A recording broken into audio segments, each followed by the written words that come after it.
Okay, shalom, shalom. First and foremost, we want to give all honors and praises and glory belongeth to Yahweh, Ba'ashem, Yahushai, Ba'ashem, Makakadash. and double honors to the elder apostles of Great Millstone that teach us truth well and that continue to teach us truth well, and to the hopeful elect across the globe and to the few brothers and sisters listening and learning across the globe. Without further ado, we're out here again to prophesy the destruction of this kingdom and the coming of Yahweh's kingdom. So we're going to start up with 2nd Ezra's, what's it? 9th chapter. This is 2nd Ezra's 9th chapter from the first verse. He answered me then and said, measure thou the time diligently in itself. So how do we measure the time diligently? Through the prophecies, by watching the news. Okay? Is someone said? By watching, yes. By watching the news. Okay, that's how we measure the times diligently. Okay, and measure goes into metrio. Continue, brother. It says, he answered me then and said, measure thou the time diligently in itself, and when thou seest part of the signs past, which I have told thee before, then shalt thou understand that it is the very same time wherein the highest will begin to visit the world which he made. So when it says, when thou shalt see as part of the signs that past, then you shall know what that it is. Then shall you know it is the same time wherein the highest shall visit the world which he made. That's when you know when the highest Yahweh will begin to visit this world. And what signs? The signs are in Luke 21. We're going to further read down. It says, therefore when that shall be seen earthquakes and uproars of the people in the world, then shalt thou well understand that the Most High spake of these things from those days that before thee, even from the very beginning. And we're seeing earthquakes, Italy, Guatemala, okay, volcanoes, that's an earthquake. So these things were spoken of aforetime. Things written aforetime are written for our learning. Right, it tells you that in what, Romans? It says, for as like all that is made in the world hath a beginning and an end, and the end is manifest, even so the times also of the highest have plain beginnings in wonders and powerful works in endings in effects and signs. So it says, now all things have a beginning and an end, and this kingdom has an end, and the beginning of it is what? Jacob, that followeth. If you can grab me that. Yep, just get that for you, bear with me. So our kingdom, what? There's translations of kingdoms. You had all the kingdoms in Daniel's 2 and 44. It talked about the Babylonian kingdom, the Assyrian kingdom, the Greek empire, so like the Medo-Persian empire, the Greek empire, the Roman empire. Every kingdom had its transition. After this kingdom goes down, that's going to be it. Yep. It's going to be no revival of this kingdom. Right, I've got a precept for you. This is 2nd Ezra, the 6th chapter and the 7th verse. It says, then answered I and said, what shall be the parting asunder of the times, or when shall be the end of the first, and the beginning of it that followeth? So it says, what shall be the parting asunder of times, the dividing of times. And what else was it? Say it. And it says, I'll read it again. Then answered I and said, what shall be the parting asunder of the times, or when shall be the end of the first, and the beginning of it that followeth? So when shall the end of it, beginning of it that followeth? Would you grab me Romans 9, I think it's 25. When it says, you know what I'm talking about? Jacob came out first and Rebecca when it was conceived. See if I can find it. Right. I think it's Romans 9.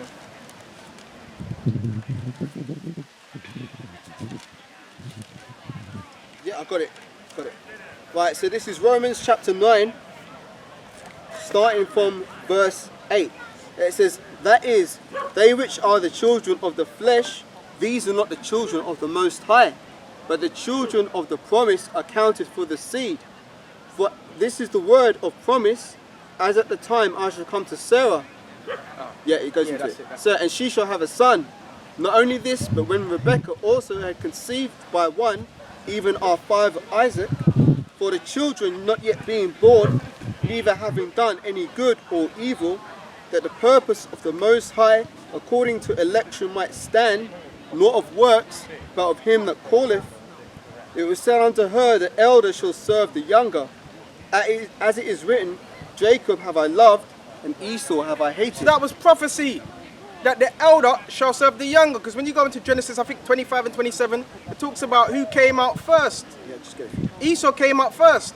So he was the elder. Jacob came out after, and his hand was on the hill. So Yeah. that was indicative of Esau ruling right now and us ruling after. Right, I've got it for you. It says Genesis 25 and 24. And when her days to be delivered were fulfilled, behold, there were twins in her womb. And the first came out red all over like an hairy garment, and they called his name Esau. Esau. That's Joshua. That's right. So the first came out red like a hairy garment. Okay. All bloodshot, looking like a tomato. Wasted away is he. Right. That's Joshua. And it says, and after that came out his brother, and his hand took hold on Esau's heel, and his name was called Jacob. And Isaac was 80 years old when she bare them. That's right. So it tells you about Jacob coming out after. So they were like wrestling in the womb. Okay. You had Jacob with his hand. You wanted to say something? So I'll get that about the enmity in the room. Keep going. Right. Yeah. He wanted to. He was holding. They were wrestling in the womb. Okay. And what? Esau came up first, and that was indicative of his rulership. Then what? Jacob after. Okay. Grabbing Esau by the heel. What? Grabbing him by the heel. That power. And that's why it says Jacob is a supplanter. Okay, because he supplanted Esau as well twice for his birthright. Jacob was a warrior. Okay, and he wrestled for that blessing. So Jacob was a hell of a mighty man. Yep. Okay. Right, it's Genesis 25:19. And these are the generations of Isaac, Abraham's son. Abraham begat Isaac. And Isaac was 40 years old when he took Rebekah to wife, the daughter of Bethuel, the Syrian of Padanaram, the sister to Laban the Syrian. So lucky, I've got to say something. I just realized that for 20 years Isaac went without children, because it says he was 40 years old when he married Rebekah, but she bare Jacob and Esau when she was 60. So for 20 years they must have been praying to the Lord for him to open up her womb. Right. So it says, and Isaac entreated Yahweh for his wife because she was barren, and Yahweh was entreated of him, and Rebekah his wife conceived. And the children struggled together within her, just as the brother was saying they were wrestling. And she said, if it be so, why am I thus? And she went to inquire of Yahweh. And Yahweh said unto her, by the mouth of a prophet, 2 nations are in thy womb, and 2 manner of people shall be separated from thy bowels. And the one people shall be stronger than the other people, and the elder shall serve the younger. You want to speak on that? Yeah, so we was just getting into that because I read before that Esau came out first, and Jacob held on to Esau's heel, and that was symbolic of us pulling Esau out of his position of power, which I'll get into back in 2nd Ezra's, and the 6th chapter, from verse 7 it says, then answered I and said, what shall be the parting asunder of the times? Because we're tying this back to 2nd Ezra's 9, about measuring the time diligently. Right. So what's the parting asunder of the times? It tells us here. And it says, then answered I and said, what shall be the parting asunder of the times? Or when shall there be the end of the first, and the beginning of it that followeth? And he said unto me, from Abraham unto Isaac, when Jacob and Esau were born of him, Jacob's hand held first the heel of Esau. For Esau is the end of the world, and Jacob is the beginning of it that followeth. That's it. So that's them 2 dominions. This dominion, this world is going to end. This man's rulership. And the next world, Yahweh Shai's kingdom is coming in. It's being ushered in That's right right. now. The kingdom of heaven is within us. That's right. Okay, would you grab me Isaiah 46 and 10, Baba Kashar? That's right. And after that, grab me Amos 1 and 11. Khan, I just say something if I may. Esau's got to go down for us to come up. That's why we can't be holding hand in hand with Esau trying to build up here, because Esau's kingdom has to be destroyed in order for our kingdom to come. 2 kings can't sit on the same throne. That's right, that's madness. You know, we don't want to be equal with Esau. We want our own kingdom. That's right. Okay. You said Isaiah 49 and which? 46 and 10, Baba Kashar. Right, I got you. Isaiah 46 from verse 10. And it says, declaring the end from the beginning, from the ancient times, the things that are not yet done, saying, my counsel shall stand, and I will do all my pleasure. So you notice how it says declaring the end from the beginning. And we just declared the end from the beginning. What's the end? Esau, remember he came up first. Yep. Esau is the end of it. Jacob is the beginning of it that followeth. Okay? So we're declaring the end from the beginning. And from the ancient, did you read that from the ancient times? No, I didn't read that. I just read that one verse. Keep on reading. Right, it says, declaring the end from the beginning, and from the ancient times the things that are not yet done, saying, my counsel shall stand, and I will do all my pleasure. So whose counsel is going to stand? Yahweh Shem, Yahweh Shai. His counsel is going to forever stand. Yep. Okay? His works, everything. And the things that have not yet been. What are the things? We're still speaking, declaring the things that have not yet been. The Arthide Egypt. It's implemented, but not fully, not globally. What else? Martial law fully. It's implemented, but not globally. So all these things are prophecies. World War III. Yep. These are all prophecies. So when you grab me Amos 1 and 11, Baba Kashar. Come on. And so lucky if I sound a bit blurry, you know, suffering from these allergies, but we still push on by the spirit and power of Yahweh Shem Yahweh Shai. You know? It's all a part of this truth, the affirmities, everything. That's just, you know what, that's just Satan attacking the flesh. You know? Yeah. Satan wants you to say, nah, I can't be bothered today. You get take day off. Yeah, you Bloody get them hell. days, and I never usually feel like that. Bloody hell. You have to fight, man. It's hard, but you know what, it's a fight. Did you call for Amos 1 and 11? Yeah, when his anger did tear perpetually. This is Amos 1 verse 11. It says, thus saith Yahweh, for Perfect 3 for allergies. transgressions of Edom, and for 4, I will not turn away the punishment thereof, because he did pursue his brother with the sword, and did cast off all pity, and his anger did tear perpetually, and he kept his wrath forever. That's right. So the Lord Yahweh Shai has remembered what Esau has done. His anger did tear perpetually. Perpetually means constantly. There's no such thing as a good Edomite. Okay? He hates you. When they're in the pubs, when they're sitting down with their wives, their daughters, they're talking about you Yep. tribes. His anger tear perpetually. Would you grab me Deuteronomy 28, some slave scriptures, 28, Yep, gotcha. and Revelations 13 and 10. Okay? This man never showed you love. If he loved you, why would he be shooting chemtrails in the air? Yep. Why would he be contaminating your food? Putting fluoride in your toothpaste? Right. All these different things. This devil has to go down, man. Yeah. This is Deuteronomy 28 and verse 25. Yahweh shall cause thee to be smitten before thine enemies. Thou shalt go out one way against them, and flee 7 ways before them, and shall be removed into all the kingdoms of the earth. And thy carcass shall be meat unto the fowls of the air, and unto the beasts of the earth, and no man shall fray them away. So that was part of the curses. Okay, and this wasn't, just ain't talking about the transatlantic slave trade. This is talking about the time of what? Vespasian, Titus, Domitian. Okay? When we're under captivity under them devils, them Edomites. What did they do? They shut off the barriers. Nobody can come in, nobody could go out. Would you grab me Luke 20? I think it's in Luke 21. When it says in those days, you know what I'm talking about? When it says no man can come out, let not your flight be in the winter. And still hold on to that as well. Gotcha. Because the Romans, see Esau, his anger did tear perpetually from who? Cain? From Esau. What did Cain do to his brother Abel? Slew him. Why? Because he was jealous of his offering. Because the Lord Yahushua had no respect unto his. A re meaning back, respect to look upon. So the Heavenly Father never looked upon his dirty sacrifice. Okay, which is a couple apples and pears. It doesn't say apples and pears, but it was some fruit. Yeah, that's some what we lame say in stuff. I'm sure Ariana knows about that. He's from the East End. Apples and pears, you know. Flight of stairs. Yeah, the Bethnal Green Market. Yeah, apples and pears. But anyway, let's get serious. That's just a side job. This is Luke 21 from verse 14. Settle it therefore in your hearts, not to meditate before what ye shall answer. No, that's not quite it. Them which are in Judea, verse 21. Right, verse 21.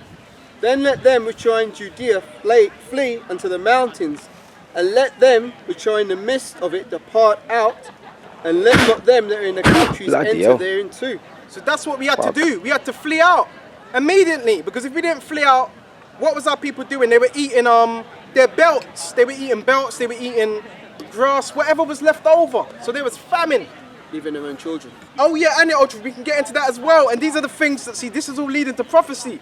These are the things that were happening. Okay? Would you continue on Luke 20? Yep, keep going. And it says, and when you shall see Jerusalem compassed with the armies, then know that the desolation thereof is nigh. Jumping down again. For these be the days of vengeance, that all things which are written may be fulfilled. So that was the day of vengeance. A lot of people read it and say, no, that's referring to now. Oh no, Elder Apostle said that's not referring to now. Because 70 AD they're talking right, about. because it said this further on. It says, "Woe to them that be with child." No, you're going to have brothers that have children that are going to be delivered. Yeah. It was back then because the children were being killed. Those that were left in that region of Judea, which Judea was a Roman province. So that was equating to 70 AD. Not to say these same things are going to happen, but you're going to have children that are delivered. Yes. Shall we read on? Yeah. It says, "But woe unto them that are with child, and to them that give suck in those days, for there shall be great distress in the land, and wrath upon this people." And that was applying to them. The same thing's going to happen, but children are going to be delivered. Men, women, and children. Now, when you grab me Deuteronomy, wherever you go into, when they shut off, I think it's Deuteronomy 28 and 48. Right, let's check. When they completely shut off. Right. Yeah, Deuteronomy 28 and 49. Right. This is Deuteronomy 28 from verse 49. Yahweh shall bring a nation from against thee from afar, from the end of the earth, as swift as the eagle flieth, a nation whose tongue thou shalt not understand, a nation of fierce countenance, which shall not regard the person of the old, nor show favour unto the young. A nation of fierce countenance, thou shalt not regard what the old and show favour to the young. Who was that? The Romans. They were fierce when they were on the scene. Yeah, and what was their symbol? The eagle. Okay. And what's the symbol of America? The same thing. Yeah, Eagle, yeah. That shows that this is the Roman Empire revived. Yeah. That's right, brother. That's a good point. Shall I read on? Oh dear. Yeah, go all the way down Get all to the meat off the bone. yeah, all the way down to 57. There's a lot. Alright, so starting again from verse 51. And he shall eat the fruit of thy cattle and the fruit of thy land until thou be destroyed, which also shall not leave thee either corn, wine, or oil, or the increase of thy kine, or flocks of thy sheep, until he have destroyed thee. So they were cutting off the food supplies because that's a tactic in war. Siege tactics. Yeah, Yeah. that's what you do. If you study warfare, what Yeah. do? Cut off the food supply.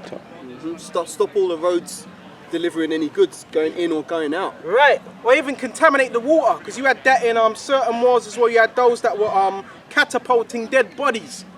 Into the rivers. Yeah, and that would contaminate the water. Right. Therefore, what would happen? There'd be no water source, you know. And this happened. All the wars this happened. Continue. Yeah. Anything else? Yep, yeah, there's more. Verse 52, and it says, and he shall besiege thee. Let me read that again. And he shall besiege thee in all thy gates until thy high fenced walls come down, wherein thou trusted throughout all thy land, and he shall besiege thee in all thy gates throughout all thy land, which Yahweh thy power giveth thee. So when you're besieging, that means you're putting someone, you look up that word straight, difficulties. They can't escape. They're back against the wall. That's besieging. So this is what was happening to the children of Israel. They had no other way out. Okay? Those that escaped, they had to leave. They couldn't return back because they get killed off. Those that were in that region, they were stuck. Reading on. And it says, 53, and thou shalt eat the fruit of thine own body, Here we go. the flesh of thy sons and of thy daughters, which Yahweh thy power hath given thee in the siege and in the straitness, wherewith thine enemies shall distress thee. This is cannibalism. This was happening back 2,000 years ago. The women were hiding. It's going to go further down when we read on the women were hiding their children from the men just to eat them. So there was nothing else. And this is going to happen again today. We can go into that soon. Yep. Verse 54. So that the man that is tender among you and very Delicate. very delicate, his eye shall be evil towards his brother and towards the wife of his bosom and towards the remnant of his children which he shall leave. That's it. And that fits today as well, because how have you got the Negro man, well, the tribes, how do they treat their children and their women? They leave them, innit? You know, so that's part of the curses as well. So everything we need to know about our people is in the scriptures. Yep. And there's a little bit more. Yep, verse 55. So that he will not give any of them of the flesh of his children whom he shall eat, because he have nothing left him in the siege. and in a straightness wherewith thine enemies shall distress thee in thy gates. That's it. So he wasn't going to share that meat, you know. This whole service things are going to get. I shouldn't even be laughing, but you picture it, you vision it. This is what's going to happen. So now would you grab me Isaiah 9 and 19? Can't. Then after that, Lamentations, I think is 4 and 16. Can't. Because cannibalism is a reality. All these things are coming to a city near you, or a town near you, or village near you. Jacob's trouble is coming upon the whole world, to try the whole world. This is serious. This is what we're preparing ourselves for. Yep. This is Isaiah chapter 9 from verse 19. Through the wrath of Yahweh of hosts is the land darkened, and the people shall be as the fuel of the fire. No man shall spare his brother. Because that's going to be the angels. The angels are what? The host. They're going to be zapping people, zapping buildings. People are going to be getting burnt to crisp. Okay. And he knows this: no man shall spare his brother. Yep. And he shall snatch on the right hand and be hungry, and he shall eat on the left hand, and they shall not be satisfied. They shall eat every man of the flesh of his own arm. So he shall snatch on one hand and eat on the other. That sounds to me like someone that don't want to share their food. So snatching, you're eating on the other. Why? Because of starvation. The stores are going to be shut down. There's going to be a scarcity of food. Yeah. And no man shall what? And it says, shall eat every man eat the flesh of his own arm? That's right, yeah. It says, and every man shall eat the flesh of his own arm. Manasseh, Ephraim, and Manasseh, and they together shall be against Judah. Yeah, that's it on there. Yep. So every man's going to eat the flesh of his own arm. It happened in World War I, and it happened in World War II. Type in them images. You type in them images, you see, okay, the Russians selling body meat on the market. So all these things are reality, but you grab me Lamentations 4, and I think it's 16. It says, there shall have nothing to eat. See if I can find it. All this is reality. This is what we're warding you off. Okay, it's going to get grim out here. And after that, grab me 2nd Ezra 16. A man shall desire to go into the city. All these precepts link up. Right, so you said Lamentations 4 and which? 4, I think it's 4 and 12, where it says, Right, Isaac. Lamentations 4 and 12 reads, the kings of the earth. nah, that's not it.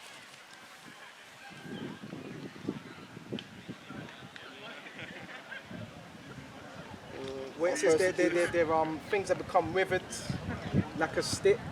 Oh, that's Yeah, something. the top of the visage is blacker than the coal. Yeah, start there. Right, so Lamentations 4 from verse 8.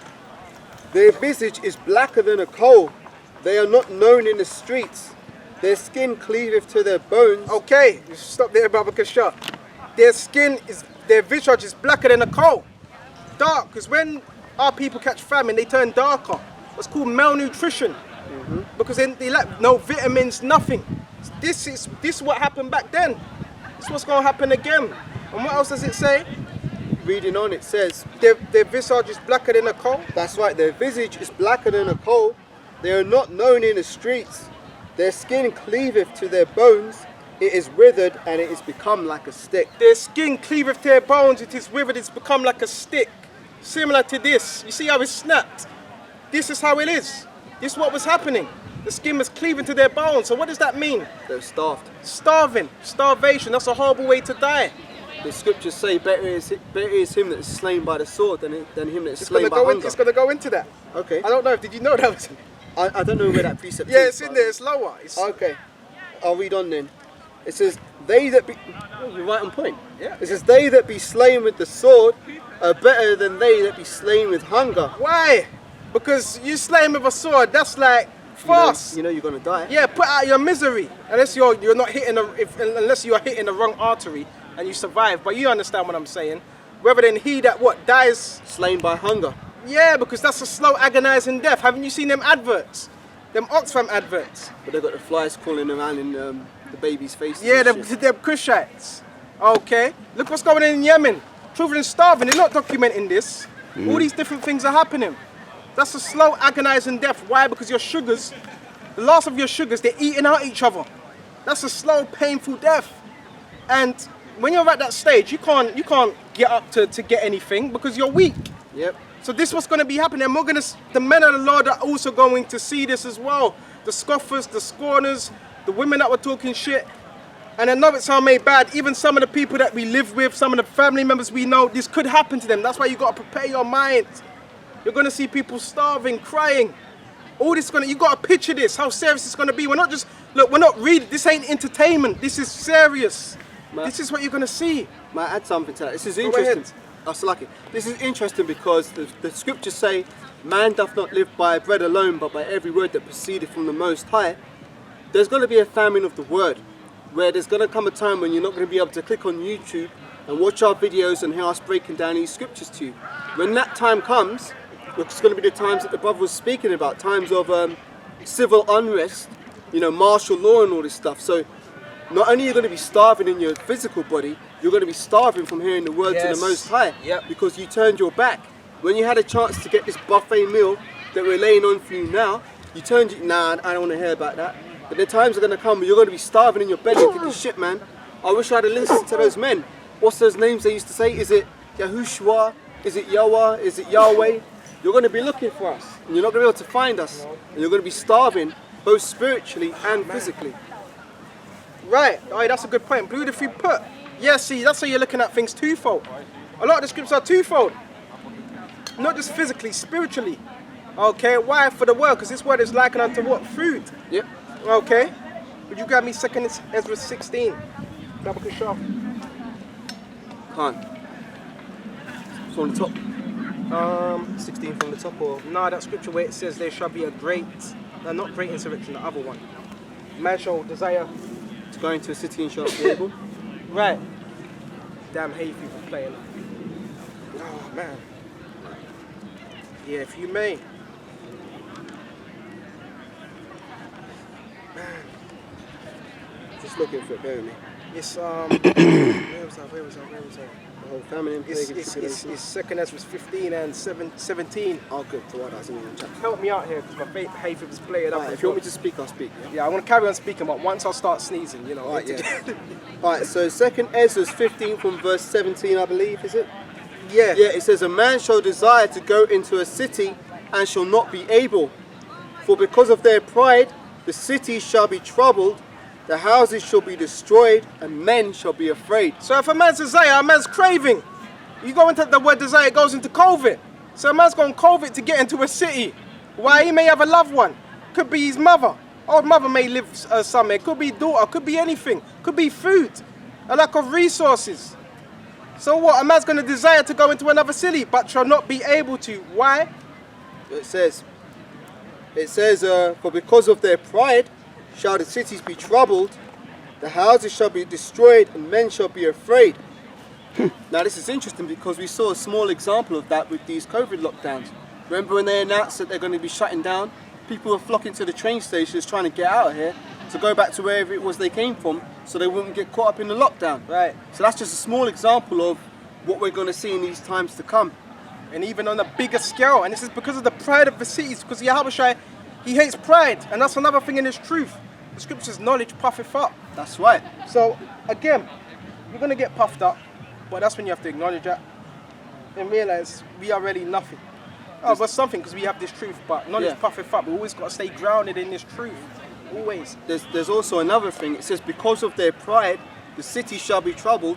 What are we having right now? Pride Month. Oh man. Where all these LGBTQ people are coming out Yeah. and they're going about brandishing their so-called pride. You know, this is happening all across the world. Yeah. So guess what? In all these cities where this shit is going down, they're going to be troubled when Yahweh Hashem Yahushai visits this place and brings the judgment upon them. Right. Yeah. Continue. Yeah, so it says, a man shall have no pity upon his neighbor, but shall destroy their houses with the sword, and shall spoil their goods because of the lack of bread and for great tribulation. So a man's going to have no pity. What's pity? Mercy. People are going to be merciless. You see these people, they're all in groups right now. These same people, they're going to be the first turn on each other. These same people you see, they're going to be slitting each other's throats. There's going to be one group against another, and then you're going to have infighting among them. Right. And the whole thing, there ain't going to be race riots. When you're hungry, you're hungry. You don't care a person's national. When you're hungry, you're hungry. So there ain't going to be race riots. It's going to be riots out here. Yep. Okay, would you continue reading that? Because of the lack of bread. So, Yep. because of the lack of bread, because another thing, it says a man shall desire to go into a city and shall not be able to. So there's going to be lockdown. Yep. And the way to get into London is only a few motorways. What's it, M25 and the next one. Yep. So there's going to be shutdowns. Everything's going to be rationed out. Food's going to be rationed out. And people, they don't want that. You're rationing out their food. So what's this going to cause? Skirmishes before a lack of bread. That's when people get ignorant. Because I know I used to get, when I didn't eat, I used to tend to get very ignorant. Or you get very tired. Yeah, and grumpy. Yeah. You know, so this is what it's going to lead to, and Esau knows that. Control the food supply, you control the people, and you control how they think. Because what are you working for? Food, daily bread. So Yeah. Esau, he knows this. I've got a quick precept for you. Bring it up. This is Isaiah 65 and verse 13. Therefore saith the Lord power, behold, my servants shall eat, Yes. but ye shall be hungry. Behold, my servants shall drink, but ye shall be thirsty. Behold, my servants shall rejoice, but you shall be ashamed. You want to speak on that? Yeah, times are coming. People looking down on us. People think that we're the dregs, the bottom of the society. They think that they look at us like we're loading the dirt on the street, like something that they would disdain to scrape off the bottom of their shoe. But guess what? When the Shai comes back, Lord willing, if we're of that elect, we're going to be magnified. And you're the ones that are going to be ashamed, pertaining to Wisdom of Solomon 5. You know, you're going to be looking at us saying, how is he numbered amongst the children of the Most High? Right. You know, so what we're doing now takes great courage. You know, because a lot of people are afraid to be seen out here wearing these garments, prophesying the word of the Lord, thinking, oh, but what if my boss on my job sees me? Or what if my mum sees me or my sister sees me? What if they go and tell my grandparents what I'm doing? They're ashamed of this word. But as the Lord said, whosoever shall be ashamed of me and my words in a sinful and adulterous generation, so shall the Son of Man be ashamed of you. That's a good point. You know? Yeah, you can't be ashamed to come out here and profess the word, because if you've been watching, Esau already sees you, so Yeah. you know what I mean? You might as well just give it your all. Because you already, remember they got the list. Yeah. You know, the red list, the blue list, this list. So you might as well just give it your all. Yeah. You know what I mean? And why wouldn't you want to anyway? Because your house is going to give you that confidence, That's right. that assurity to come out here and be bold. That's right. And Bold, but not arrogant, not pompous, not proud. Bold in confidence, but humble confidence. In righteousness, Okay. yeah. But the scriptures also say the righteous are as bold as a lion. Lion. You know? I was thinking about this. So when you're out here, you're building on your spiritual bank account by doing this work. And a wise man and a prudent man would be like, you know what, man? It's better to lay up treasures in the kingdom of heaven than to lay them up on earth where moth and rust stuff corrupt. Beautiful. You got to see beyond this world. You know, the veil's got to be lifted. You got to be looking at something greater than what's in front of you. But most people who are in the world, they can't see anything beyond the physical because they're carnal minded. Grab me Romans 8 and 32, that's true. Go on. They can't see beyond the physical eye. They're only looking at the now, you know? Yep. Just like the people of the world, that's why they go into Buddhism and Christianity, because they get what? The tangible, the now. They get blessed now. But this takes time. You know, you don't see it straight away. You know, so this is why certain people, they go back into the world, or it's just not their cup of tea. Yeah. But it's our cup of tea. And the scriptures also say you've got to be fully persuaded in your own mind. So if you're coming out here and you're like, oh, I'm not too sure what the name of the Lord is, but I'm not sure, is the Lord coming back this year? Or, you know, all this kind of stupidness, you need to have settled it in yourself. Just like Joshua said back in, Judges, choose ye this day whom you will serve. As for me and my household, we're going to serve the Most High. Roughly paraphrasing, that's the spirit you've got to be in. You know, so what did you call for? Romans 9 and 32? Romans 8 and 32. Right. Yeah, because you got to have vision. You got to be able to see this, vision it. Where there is no vision, the people perish. Alright, so this is Romans 8:32. He that spared not